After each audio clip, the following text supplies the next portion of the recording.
अस्सलाम वालेकुम। क्या हुआ है, गाड़ी को धक्का लगा रहे हैं? पेट्रोल नहीं है? मैं लगाता हूँ, आप बैठें।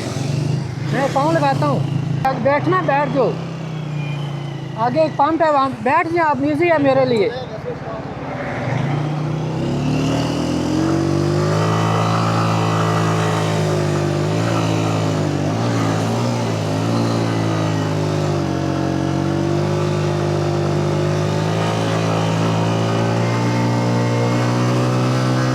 नहीं हो रही।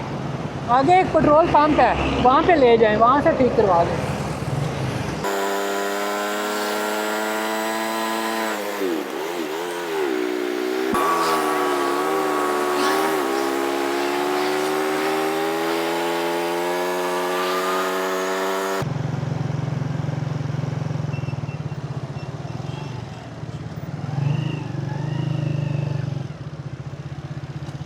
वो सामने वर्कशॉप है, वहाँ पे चेक करवा लें।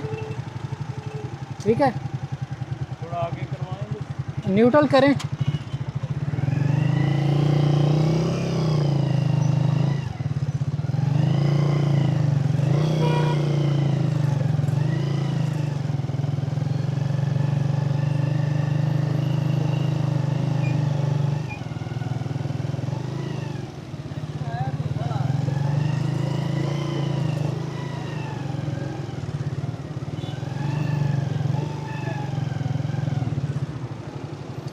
ठीक है अंकल जी, बहुत मेहरबानी, शुक्रिया। अल्लाह हाफिज़। आमीन।